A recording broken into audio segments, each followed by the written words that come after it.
Lisa adjusted the blanket on her sleeping daughter. The baby slept sweetly and serenely, feeling protected with her mother close by. A child who recently turned 1 year old needs nothing more for happiness. And Lisa just had to provide her little girl protection and give her everything she needed for a happy childhood. Yes, it was a lot of responsibility. When Lisa first learned about her pregnancy, she didn't even consider that parenthood would be such a huge responsibility. Probably because Ryan was there, the father of their child. Of course, they assumed that all the cares and troubles would be divided between the two parents, making it not so hard. Lisa thought Ryan would make a wonderful father. He had promised. It was Ryan who dreamed of a child, who asked for one, who wanted to become a father sooner. Lisa herself would have waited a little longer until they got on their feet and got their own apartment, but her husband assured her that many people live in rented homes and still become parents.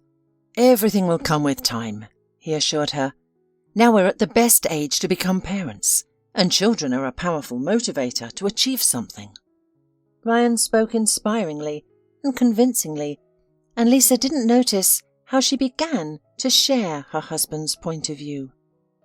Lisa had a complicated history. Her mother died on the same day Lisa was born, a difficult birth. The girl's upbringing was first handled by her father, but then Sarah appeared in the house. Lisa's father got tired of his lonely life and found it difficult to combine work with caring for a small child. Feelings probably also played a role. Lisa saw that her father was truly in love with Sarah and felt a little jealous. At first, Lisa and her stepmother seemed to have a good, warm relationship. Sarah enjoyed walking with her adopted daughter, dressing her up like a doll. She liked her new role as mother and wife. And then Sarah had her own daughter, little Noelle. Lisa sincerely rejoiced it. It was such happiness to have a little sister. But soon the girl realized that her stepmother, and most hurtfully, her father, now directed all their attention and love to Noelle. Sarah dissolved into her long-awaited motherhood. Lisa now received only short orders and reproaches, reprimands for too noisy behaviour, unwashed dishes, and an uncleaned room. As for Lisa's father, he used to come home from work, greet his eldest daughter with an indifferent glance, and immediately hurried to Noelle's crib. He and Sarah stood there speaking in admiring voices, discussing how the baby spent the day and admiring their miracle. At first, Lisa tried to join them. She was also fascinated by her little sister, but quickly began to feel superfluous. She was like the fifth wheel on a car for this family. 2 years after Noelle's birth, Lisa had a brother, Jeremy. Here, Lisa's father truly blossomed with happiness. Well, the long-awaited son was born. Heir, pride and support. Now, Lisa became something like a nanny for Noelle, and Sarah didn't care whether her stepdaughter did her homework, had after-school activities, or wanted to go out with friends. No. If the stepmother needed spare time, little Noelle was handed over to Lisa without discussion. And then, when Jeremy grew up, Lisa babysat 2 children. She received no gratitude for her labour. It was taken for granted. The older sister looks after the kids. What's the big deal? But Lisa, she wanted so much to be praised, for her father and Sarah to appreciate what she was doing. But only Noelle and Jeremy were the family favourites. Their father's eyes shone in a special way when he looked at them. Sarah also couldn't hold back a smile when talking to the kids. And Lisa? She was like an extra in her own home. No one was interested in her opinion. No one wanted to listen to her problems. And the girl's wishes and dreams were never considered.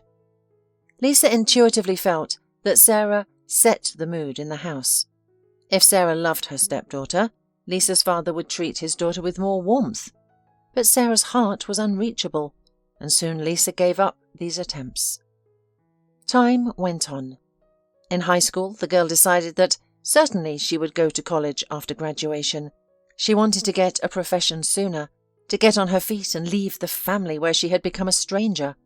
Even Noelle and Jeremy, when they grew up, began to treat their older sister the same way as their parents did. She was a second-class person to them. something like a free servant. Lisa took up her studies with determination. It was hard. In recent years, she had no time for lessons at all due to household chores. The former solid good student quickly turned into a weak C student, and now Lisa was diligently catching up, lingering in the school library and poring over textbooks. Here it was calm and quiet. No one could make her clean the kids' room or take them for a walk.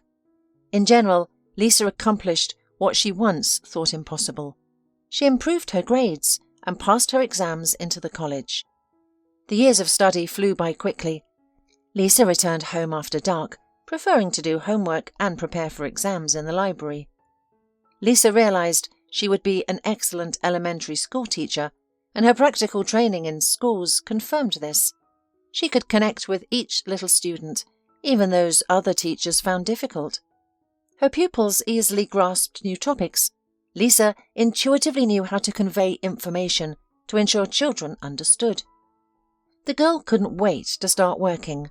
She also longed to move out of her parents' house, become independent, and stop feeling like a stranger in her own home. So, upon receiving her diploma, Lisa packed her things and set out for a new life. Her stepmother probably breathed a sigh of relief. "That's right. Well done." Sarah praised Lisa for the first time. "You're an adult now. There's no need to depend on us anymore. It's time to make your own way in life. But don't count on our financial help. You're grown up. You have to manage on your own. And we're renovating the house, so we can't help you with anything." Lisa nodded, having already realized she was on her own. There was nothing to expect from her family. No one loved her here. No one cared about her. Lisa left home with a light backpack and a small amount of money in her pocket.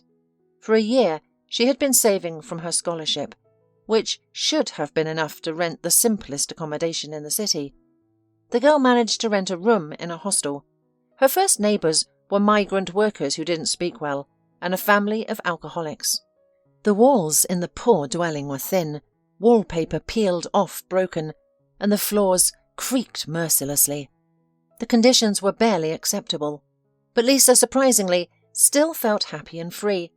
She no longer had to endure Sarah's nagging or her father's indifference, didn't have to try to please everyone, and didn't feel superfluous and guilty.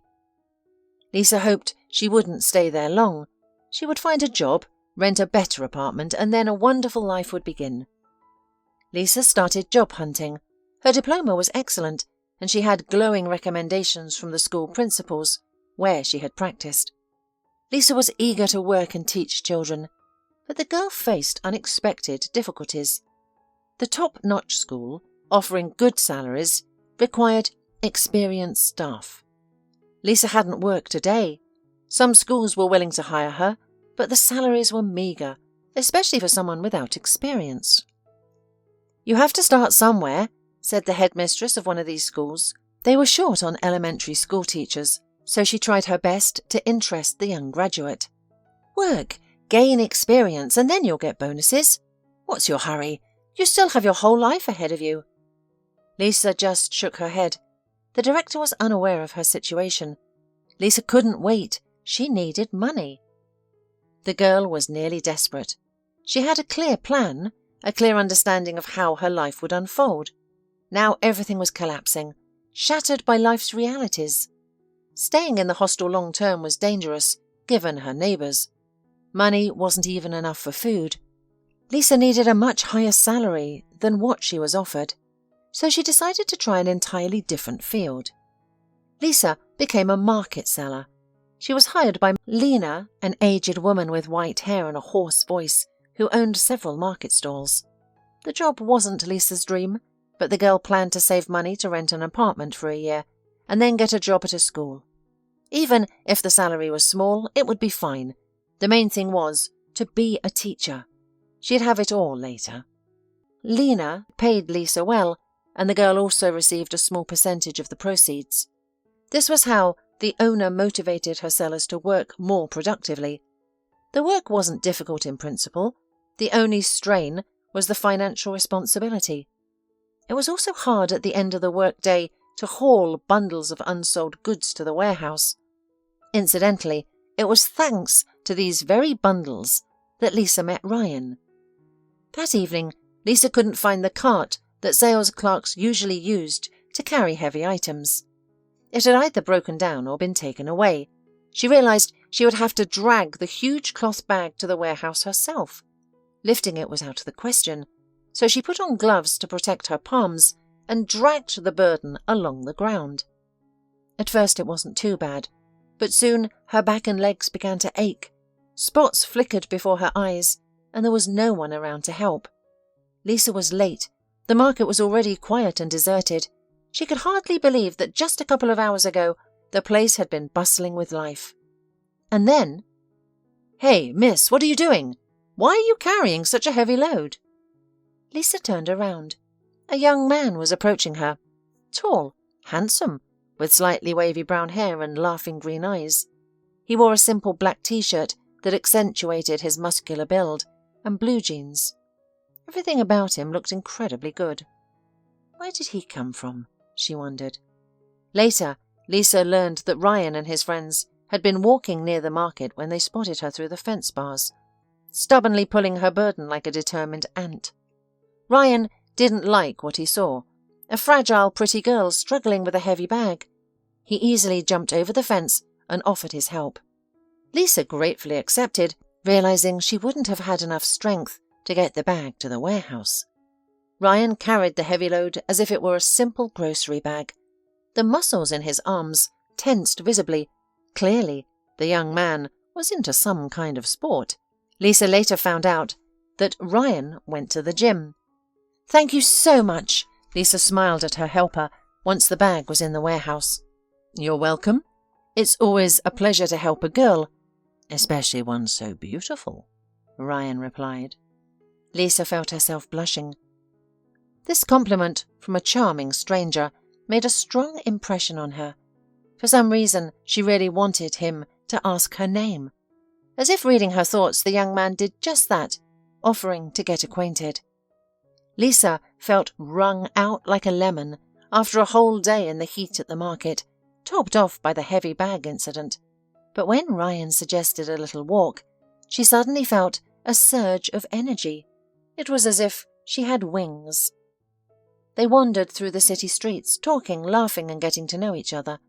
It turned out that Ryan had recently graduated from college and now worked as an economist for an air conditioning installation company. The salary, he admitted, wasn't high, not the kind of pay he had dreamed of. But what could he do? Without experience, recent graduates weren't hired anywhere. Lisa understood her new acquaintance's situation all too well, having been in a similar position herself. The difference was that Ryan had his mother's support. He lived with her, and she paid the rent and bought groceries. This allowed Ryan to work for a low wage in his field, gaining experience before moving on to better opportunities. Lisa, on the other hand, had to survive on her own. There was no help from her father and stepmother. Upon learning Lisa's story, Ryan felt even more drawn to her.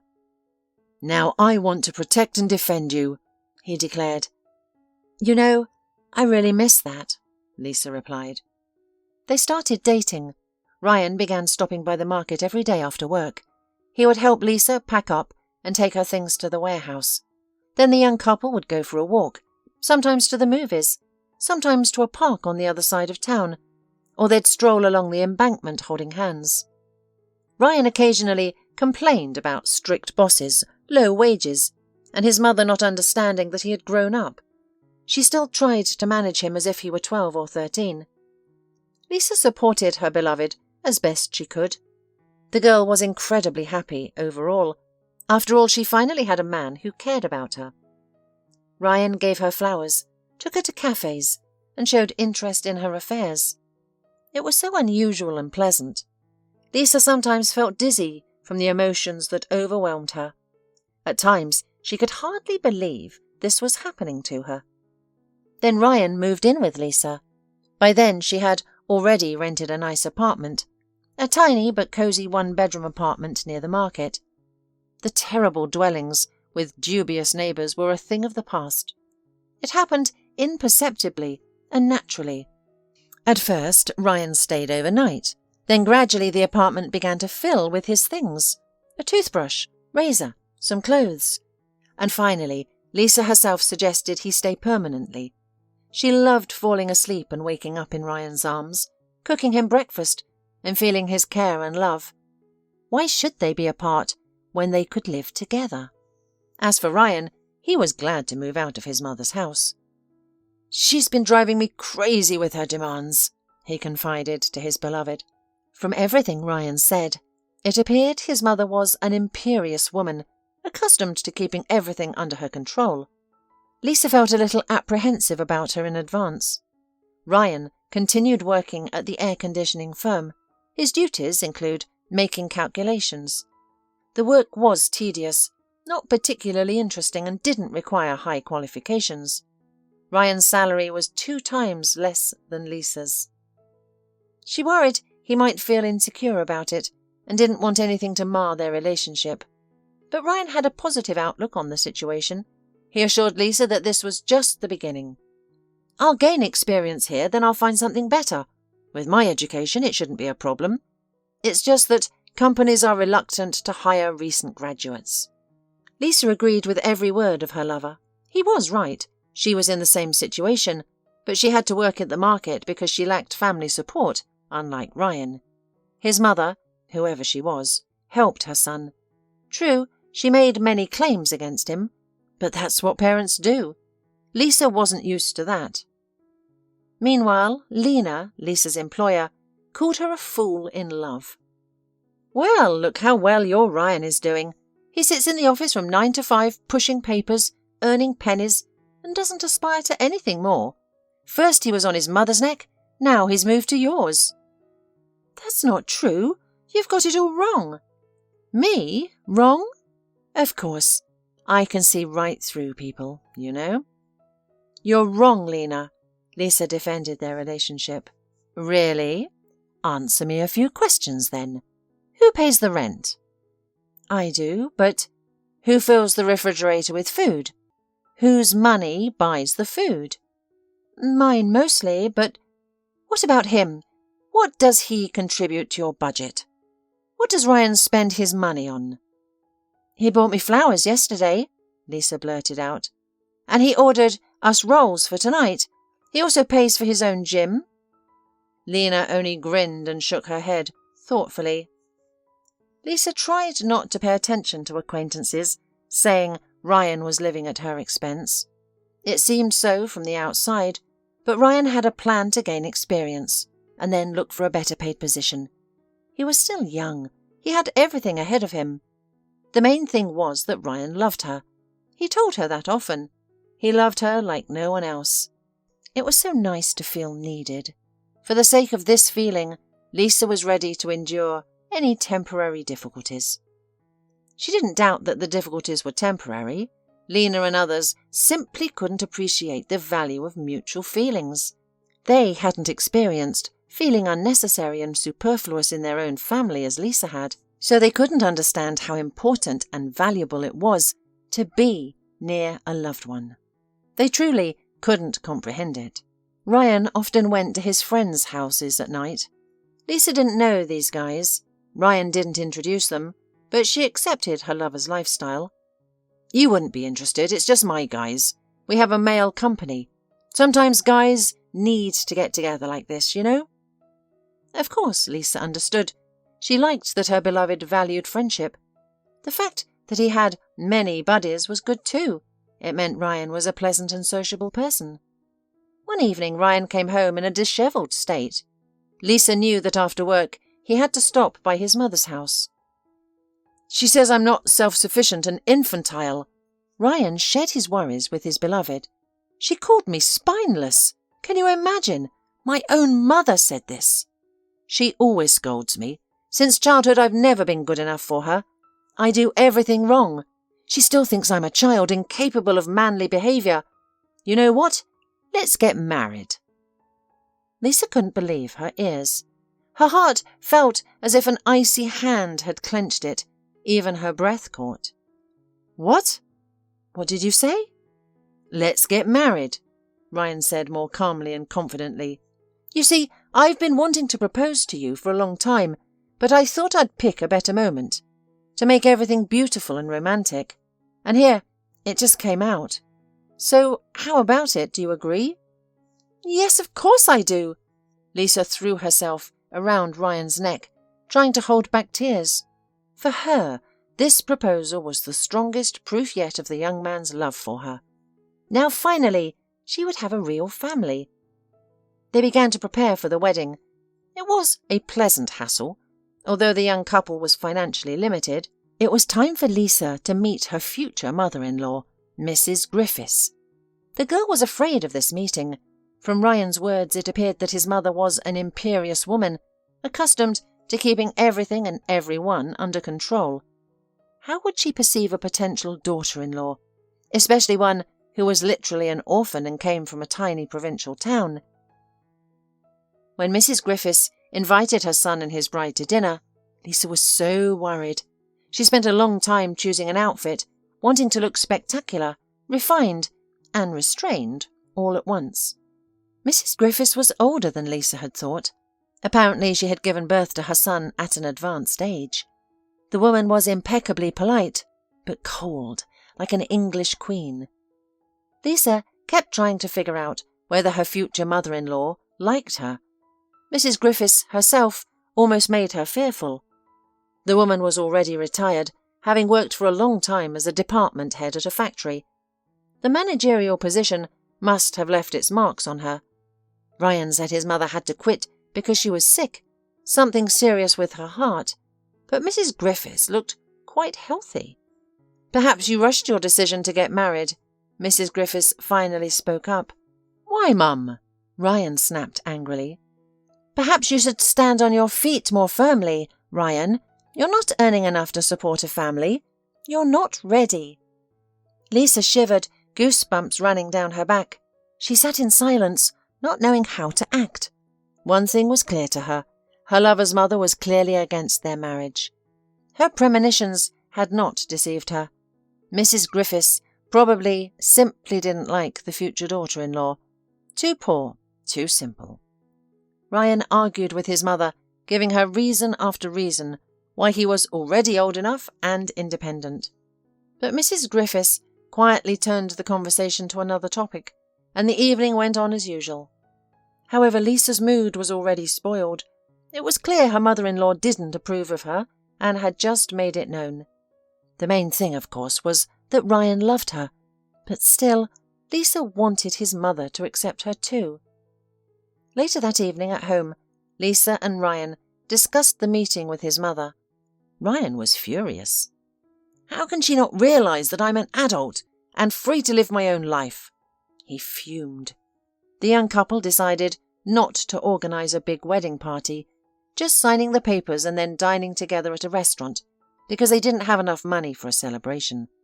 Ryan earned not much, and Lisa's salary went to rent and groceries. Mrs. Griffiths couldn't or wouldn't help the young people, saying her savings went to medical treatment.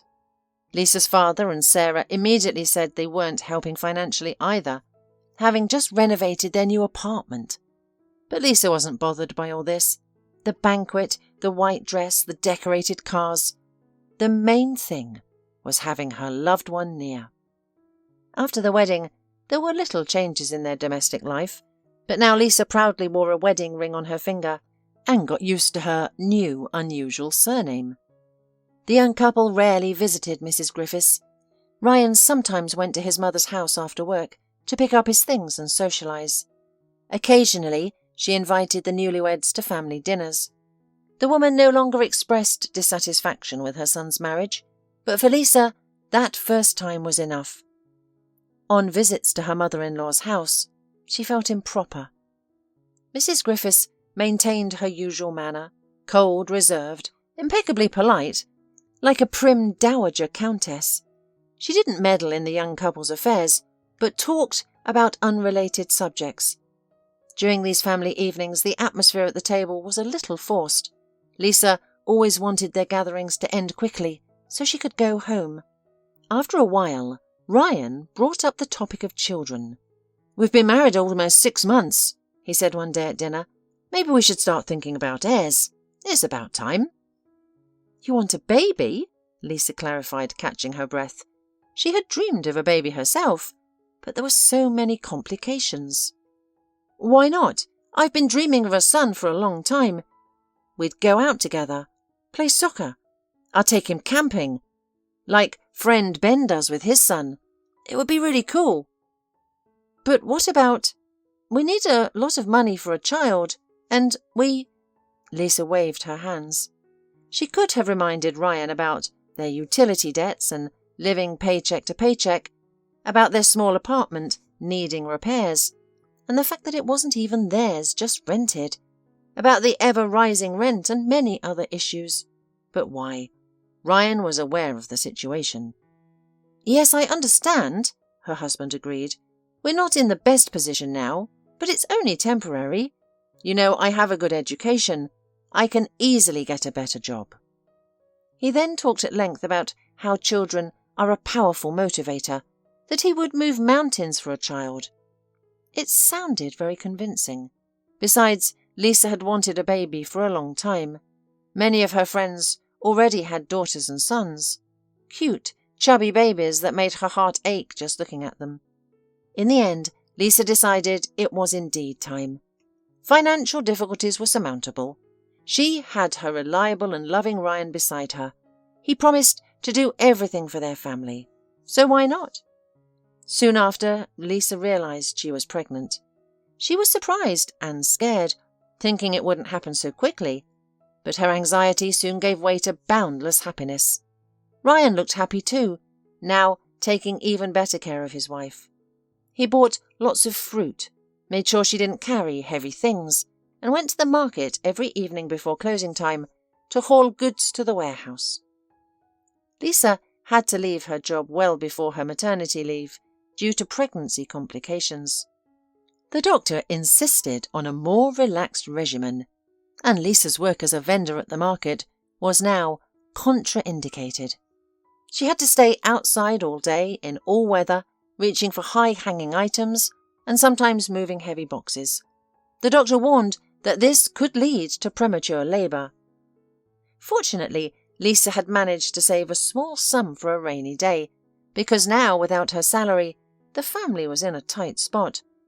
Ryan was still working for pennies, looking for a more lucrative job, but nothing had worked out so far. Some employers demand work and responsibility without measure. Others offer training without paying, Ryan grumbled, returning from another interview. However, despite their financial difficulties, Ryan didn't hesitate to meet with friends, which usually resulted in significant expenses. In fact, he spent his meagre salary on outings with his buddies, and perhaps not only with them.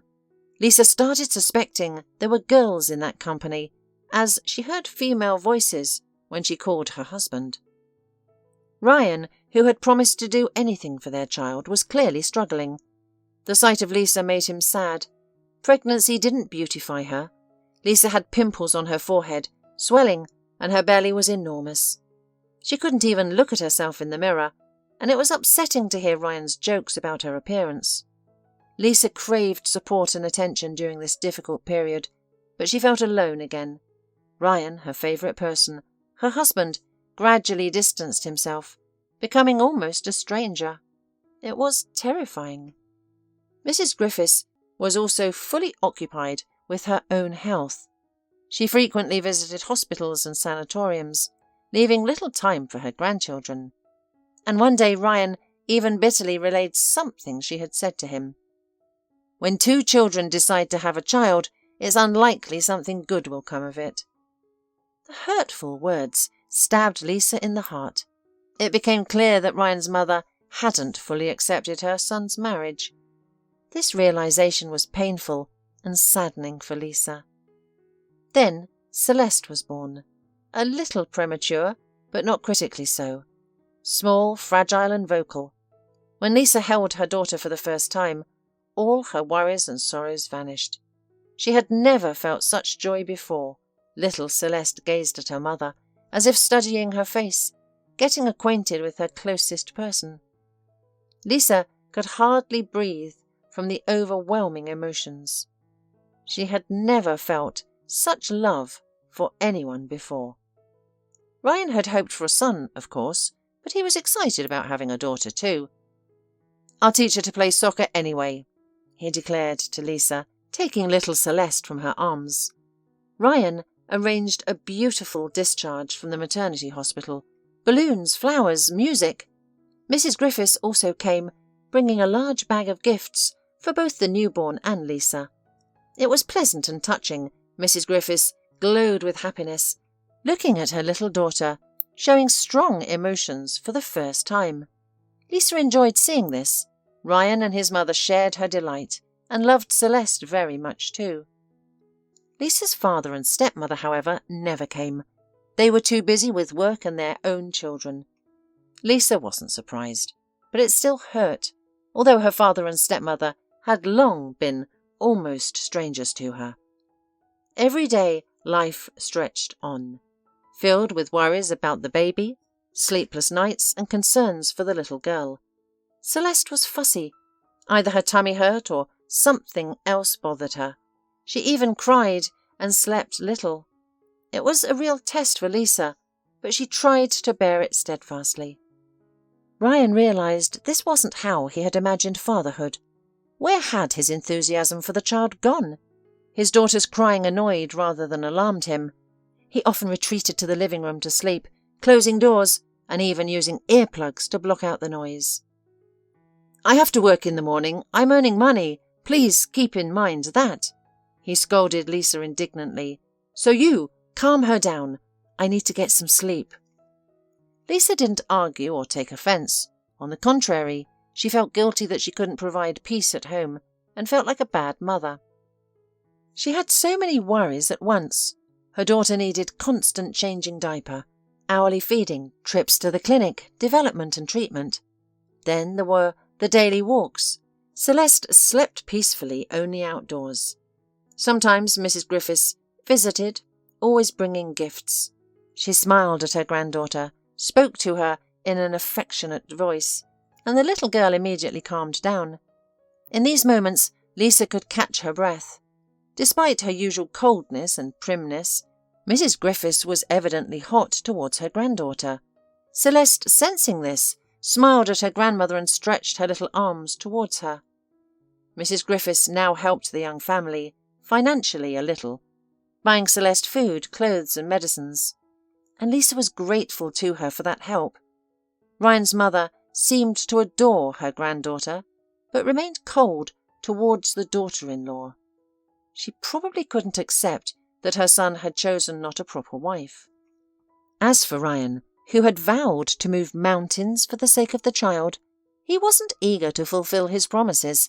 He still worked at the same job, refused to consider part-time work, and never went to another interview. "I'm tired," he explained to Lisa. "I'm exhausted. The baby is always screaming. I can't relax at home. How can I do anything in this state?" Ryan increasingly stayed out overnight, disappearing with his friends from Friday night to Sunday morning. Bars, parties. Meanwhile, Lisa struggled alone with their restless child. She often lacked time to cook or clean, which angered Ryan further. "The house is always dirty, there's nothing to eat, and sausages and macaroni are boring. It's hard for me to keep up with everything. Celeste's cranky, she's teething, and—" How do other women manage? They all have kids, but their houses are clean, and food is cooked. And you? You're at home all day. Is it so difficult to keep order?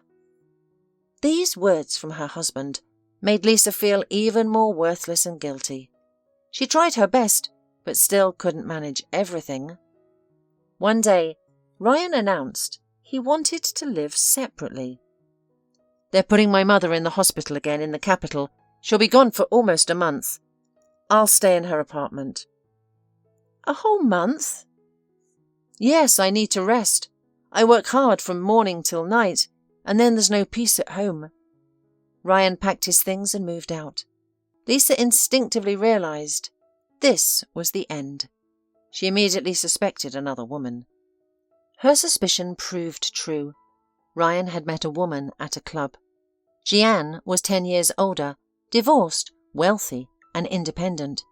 She had 2 children from her ex-husband, a successful businessman. Jeanne worked as a chief accountant at an IT firm, earning a substantial salary. She could afford many luxuries, including a young, handsome lover. Ryan won her over with his looks and charisma. It wasn't surprising. He still resembled a heartthrob from a TV series. Ryan offered Jeanne youth, beauty and passion. She offered him money. He invited his new acquaintance to his mother's apartment, as Jeanne didn't want him to live at her place with her children. Their relationship developed rapidly. Lisa learned about her husband's expensive vacation from his social media posts. Ryan shared a selfie on a luxurious beach, showing off his bronze tan and designer shirt. To say Lisa was surprised would be an understatement. She didn't know about Jeanne then. Her husband wouldn't answer his phone. When Ryan returned, he came home tanned, radiant and seemingly a stranger. He explained the situation to his wife. "You see, it's the first time in my life I've fallen in love like this. It happens. You mustn't hold me back. We're getting a divorce." "What about me? What about Celeste?" Lisa was desperate. She fanatically worried how she would manage. Their daughter was barely a year old, too young and sickly for daycare. Lisa couldn't work or expect any help. How would she pay rent or buy groceries? Ryan's salary, though small, had helped them stay afloat. Lisa's savings were long gone, and she had hoped things would improve for them. She understood they were going through a difficult period, financial struggles, a small child, but these were just ordinary domestic challenges. It would pass. Everything would be fine. At least, that's what she had believed. Lisa had dreamed that when Celeste grew a little older, the 3 of them would explore the city together, sit in cafes and visit amusement parks. Now what? She was alone again, but this time with a baby in her arms. "I love her. I'm just blown away by her," Ryan continued, frankly, seemingly oblivious to the pain his words caused his wife. "Besides, spouses aren't each other's property, are they? And Celeste, I won't stop being her father. I'm going to help you." Lisa shook her head. She had serious doubts about that. Even as her husband, Ryan hadn't contributed much to the family. Now, with a new woman, it wasn't worth hoping for anything. Ryan packed his bags and left, moving in with Jeanne. He was probably truly happy with her. His social media pages occasionally featured photos and videos from parties and resorts. Ryan seemed to fit perfectly into that lifestyle. As for Lisa, she was left alone with numerous problems. First, she needed to buy stuff for Celeste. Second, the rent apartment deadline was approaching. Help came from an unexpected source. One morning, Mrs. Griffiths visited her apartment. It was unusual. Her mother-in-law had never visited them before. It was always Lisa and Ryan who went to see her. She looked pale and a bit confused. Lisa knew from Ryan that Mrs. McGriffiths had recently undergone another heart operation. She probably hadn't fully recovered yet. "As I thought, that's what happened." The woman shook her head sadly. "Do you know, I told Ryan it was too early for him to get married, let alone have children. I didn't know if he'd ever grow up to handle such responsibility. In fact, I doubt it very much." Lisa lowered her eyes. Has my mother-in-law come to reproach her? She thought. Ryan is an immature man, the woman continued. All he wants to do is hanging out and party. He married you to prove to me that he's an adult and independent. I think that's why Ryan wanted a child too. No, we were in love, and... I know better, Mrs. Griffith said firmly. Then Celeste, who had been asleep, approached the woman. Seeing her grandmother, the little girl smiled and reached out her arms. Mrs. Griffith's face softened. Next to Celeste, she bore no resemblance to a prim countess. Mrs. Griffiths picked up the girl and sat her on her lap, stroking Celeste's hair. In fact, that's why I've come. You and Celeste clearly need help, am I right? Lisa nodded. There was no point in denying it. She couldn't handle the situation herself. I know you can't count on your parents. Ryan told me your story. It's sad. There's no other way to put it. But I was also an outsider in my own family, so I understand what you're going through."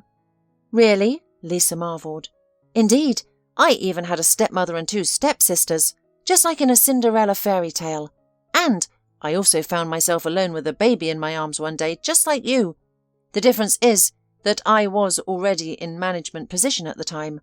I lived in my own apartment and was older and more established, but still, you see how much we have in common." Lisa looked at her mother-in-law as if seeing her for the first time. It dawned on her that she knew nothing about this woman at all. "In short," Mrs. Griffiths concluded decisively, "you and Celeste are moving in with me for now, until you get on your feet." Lisa stood thunderstruck. Her mother-in-law, the woman who had always kept her distance, with whom they had barely spoken all this time, and now, suddenly this. Mrs. Griffiths was offering help. And what kind of help? This was a gift from fate.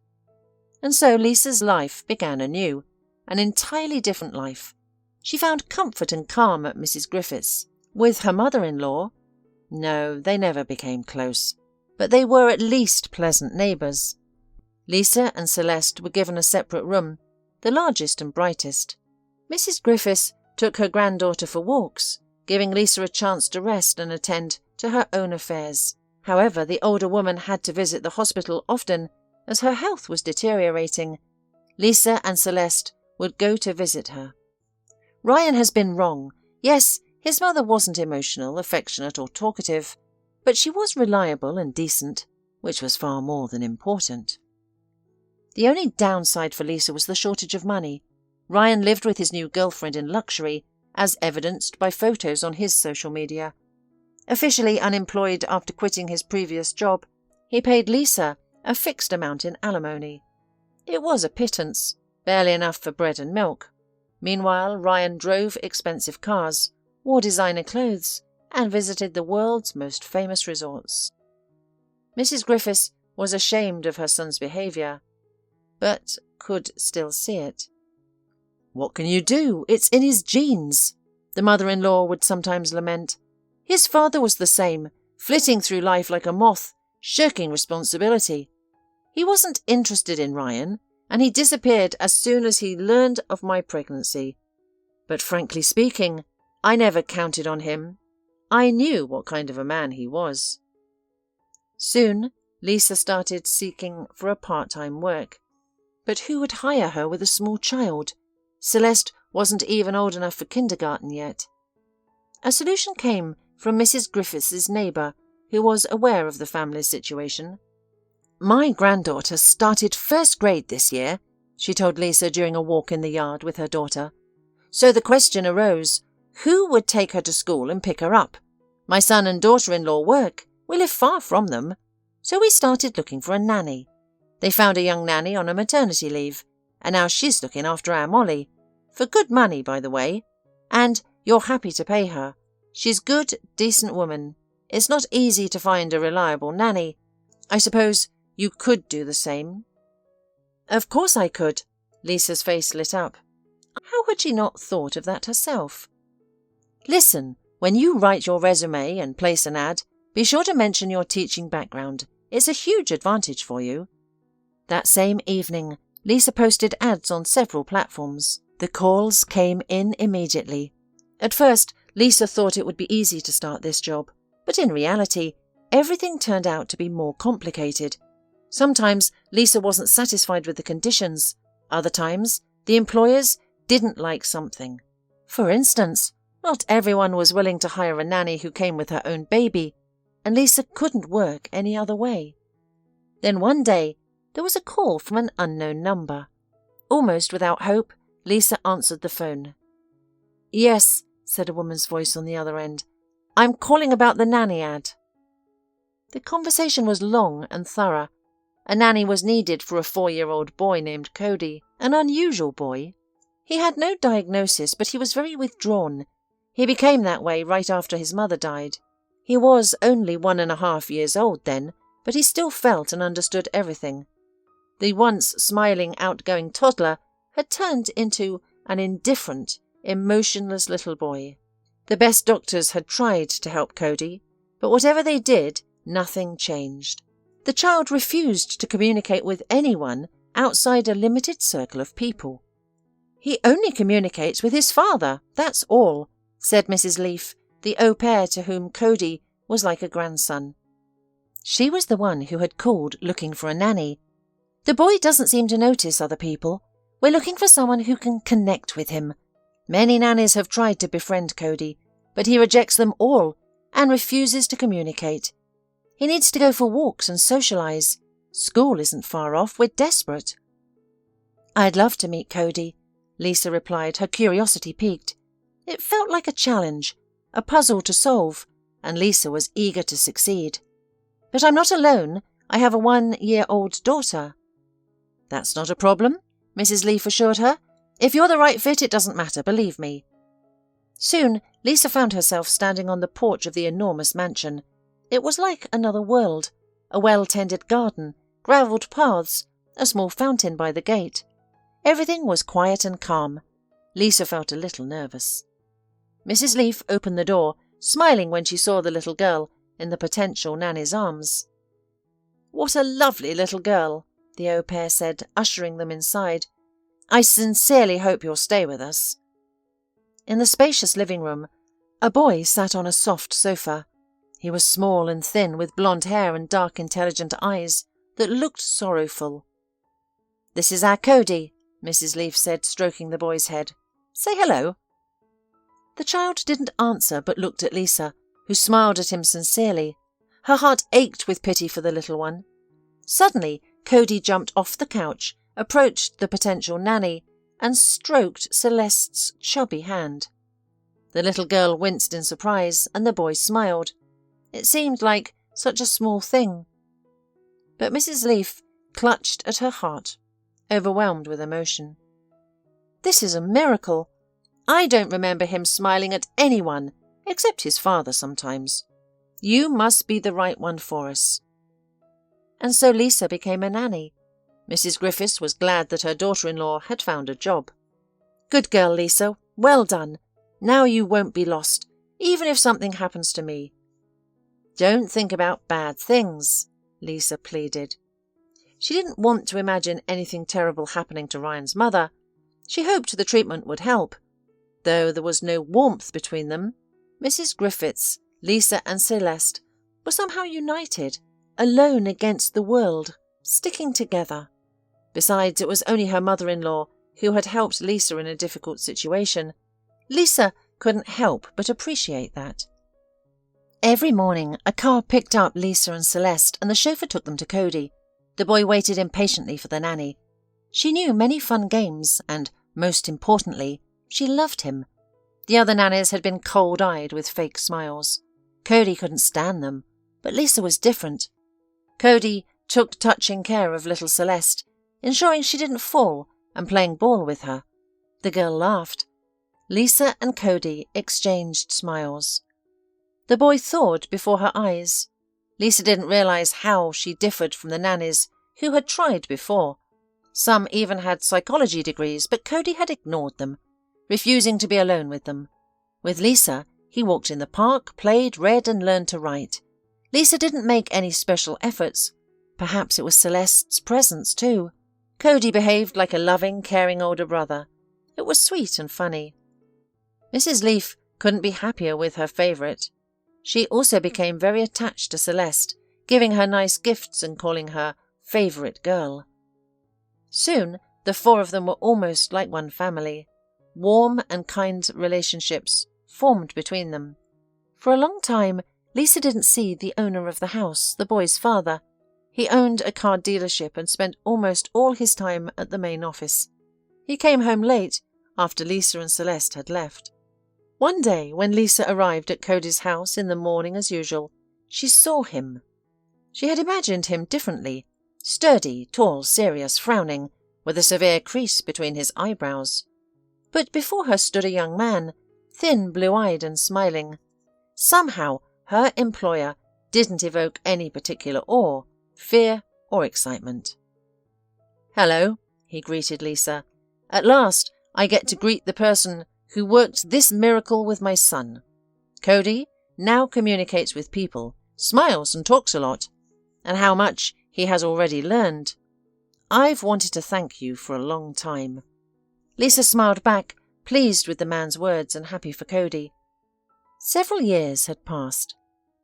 Lisa quietly walked out of the bedroom of her youngest daughter, Holly, her child with Daniel. The grown Celeste and Cody were still awake, watching cartoons with their father in the living room. Daniel made no distinction between his father and Celeste.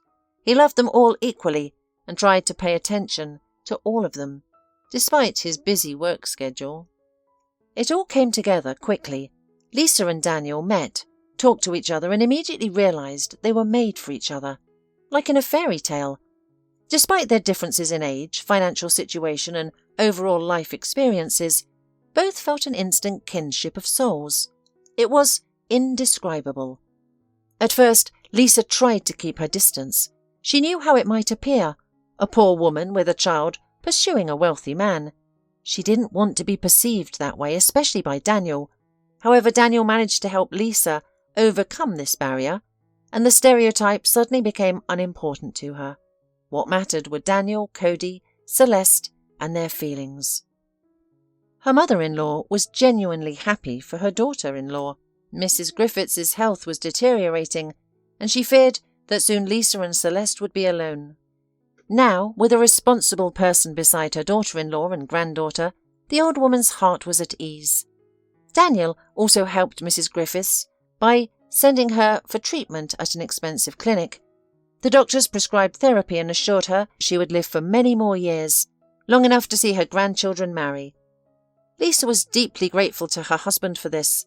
Mrs. Griffiths often visited the young family, or Lisa and her children would visit her. The elderly woman blossomed around the kids, enjoying long conversations with the sensible Cody, or playing dolls with Celeste. She never tired of their company.